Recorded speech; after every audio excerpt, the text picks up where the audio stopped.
আমরা সবাই প্রতিদিন কোনো না কোনো কাজে ব্যস্ত থাকি বা ফোনের পিছনে অনেকটা সময় নষ্ট করি, আবার বিভিন্ন টেনশনে থাকি যেগুলো আমাদের শরীর চুপচাপ সহ্য করে যায়।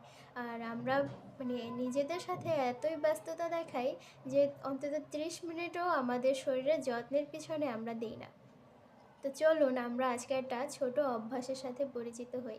এই ধরেন আমরা প্রতিদিন 30 মিনিট করে একটা হাঁটার অভ্যাস করলাম।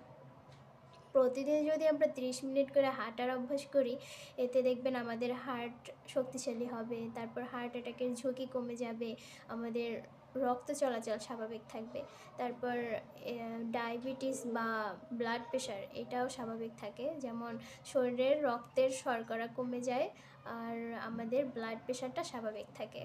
তারপর যারা ওজন কমাতে চান তারা প্রতিদিন হাঁটার অভ্যাস করতে পারেন। এটি সহজ নিয়ম এবং নিরাপদ একটি ব্যায়াম। এর পাশাপাশি দেখবেন হজম শক্তি বাড়বে, তারপর আমাদের ঘুম ভালো হবে।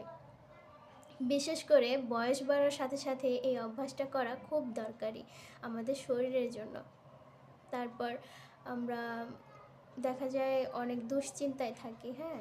যেমন বলতে পারেন আমাদের ব্রেইনে প্রতিদিন যদি আপনি হাঁটার অভ্যাস করেন, আমাদের ব্রেইনে হ্যাপি হরমোনটা নিঃসরণ হয়। এতে করে দুশ্চিন্তা, হতাশা এগুলো কমে যায়।